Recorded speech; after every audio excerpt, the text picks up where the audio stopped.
welcome to our summer edition of Godly Play.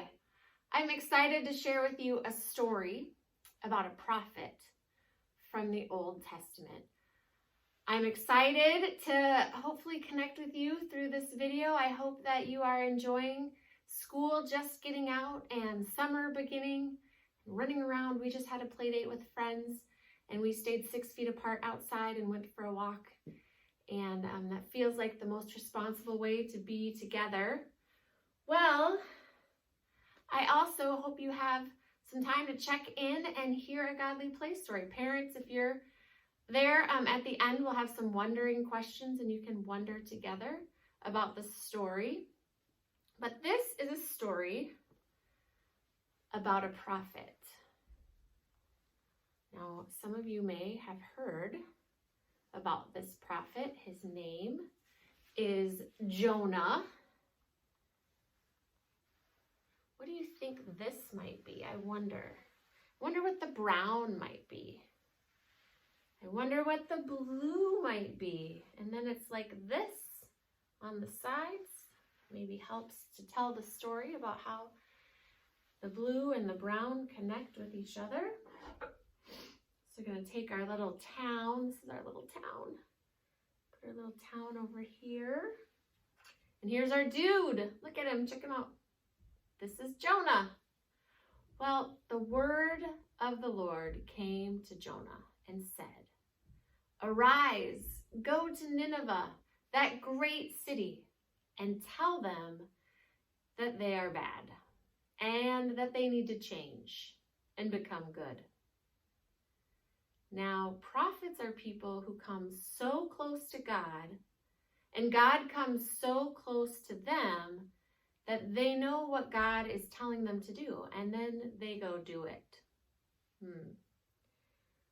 But Jonah turned and he went the other way. He went the opposite direction. And instead, Jonah went and he found a ship going to Tarshish in Spain. He's like, hey, I'm going to get on that ship. Because Tarshish was as far away. Hey, let me on your ship. Let me on. Okay. Tarshish was as far away from Nineveh as Jonah could get. So he got on a ship going the opposite direction that God wanted him to go.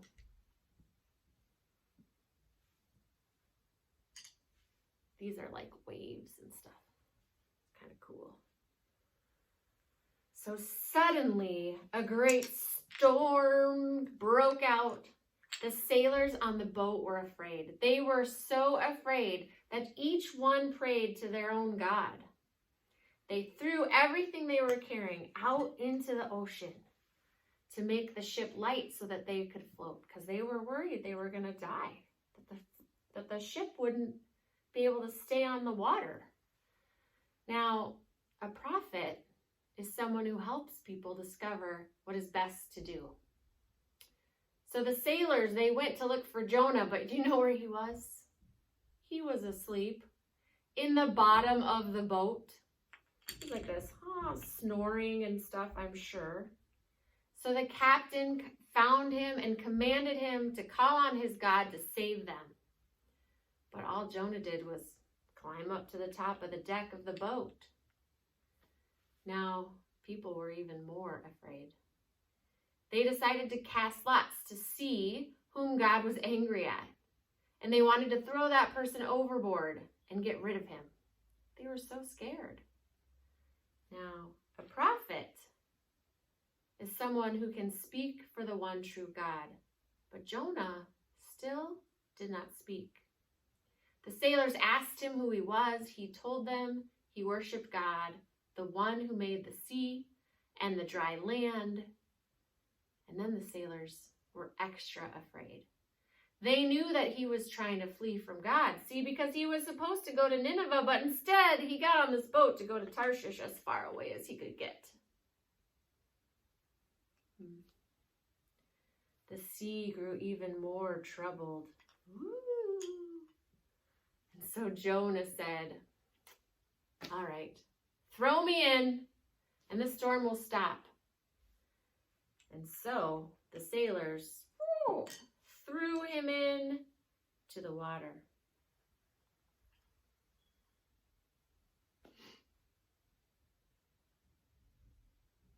All was suddenly quiet. Everything was calm. The sea was calm. The boat was calm. And here was Jonah, thrown overboard. Now, a prophet is someone who brings people close to God by what he or she says and by what he or she does. Jonah said nothing. But when the sea grew calm, the sailors all fell down and they worshiped the one true God. They were saved. Now, a prophet is someone who is close to God, and a false prophet is someone who's very far from God. So when Jonah was thrown into the water, he was neither close to God nor far from God. He was sinking. Well, then came a giant, great, big fish, and it swam and it swallowed him up. He was in the belly of the giant fish. Jonah was in the belly of the whale for 3 days. 3 days and 3 nights. Jonah began to pray. Well, it seemed like time, doesn't it? Jonah began to pray, and the fish began to feel very strange. It grew sicker and sicker. I think the fish might have gotten food poisoning, called Jonah poisoning. And so the great fish came to the edge near the land. It swam to shore, and finally it vomited Jonah out of its belly onto dry land and felt much better.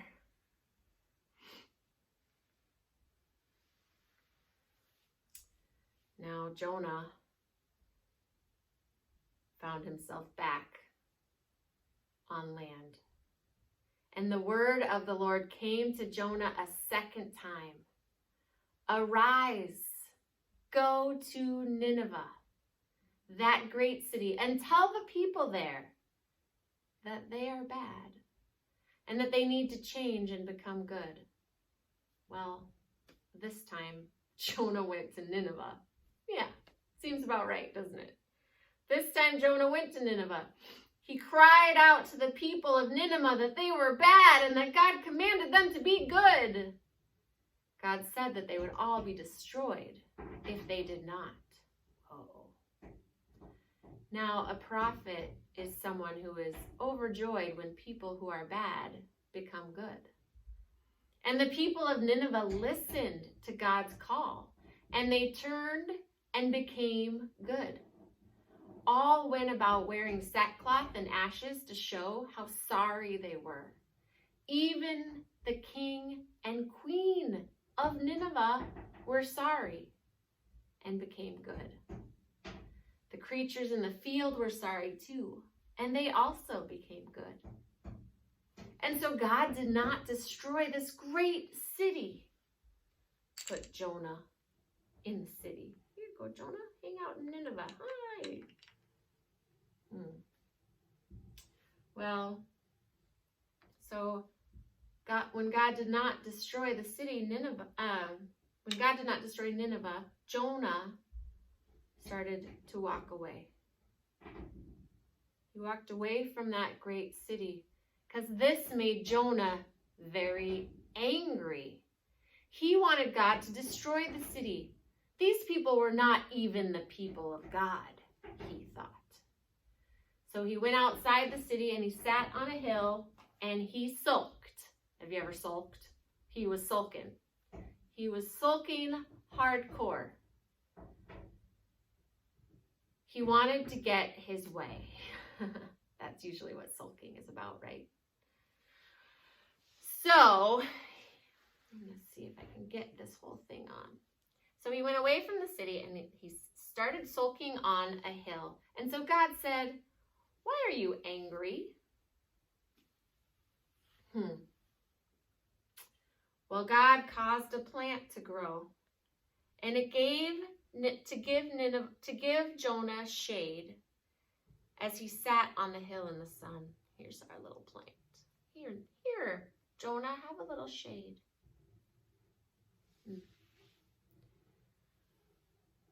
Then one night, God sent a worm. God sent a worm to attack the plant. It withered away, and it died. When the sun rose, a sultry east wind came, and the sun beat down on the head of Jonah so that he was faint. He grew angry about the death of the plant. Why are you wrong voice. Why are you angry about the plant? God asked. Jonah said, I am angry enough to die. He thought he might still get his way, see, because he's still sulking. God said, you pity the plant, but you did nothing for it. You did not cause it to grow. You did not care for it. Should I not pity Nineveh, that great city where there are more than 120,000 people and all their cattle?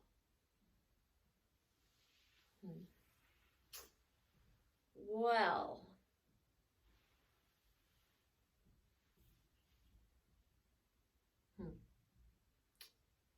I wonder, what part of the story did you like best?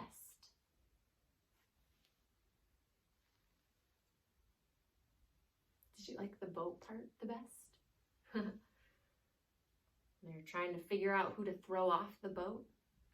It's kind of an interesting part of the story. Did you like the storm part when there was all the storm happening? I wonder, what part of the story did you like best?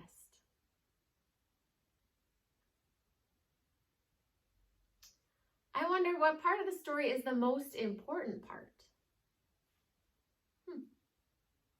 What part of the story do you think is the most important?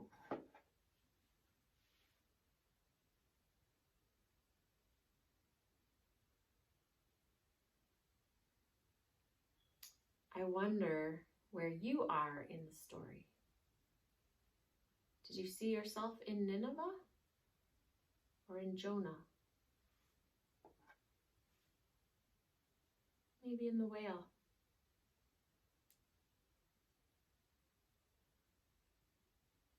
Maybe in the food poisoning. Or the boat. I wonder where you see yourself in this story. I wonder what part of the story is about you.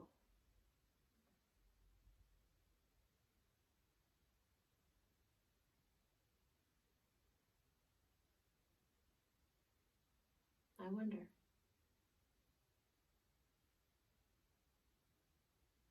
I wonder if there's any part of the story that you could take away and still have all the important parts of the story. Maybe the plant part. I wonder if there are any parts of the story that you could take away and still have all of the story that we need.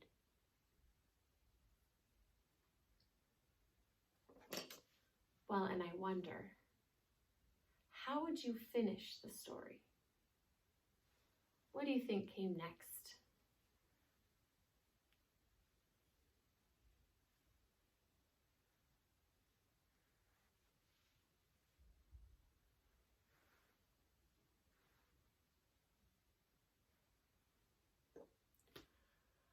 Well, I hope you take some time to wonder.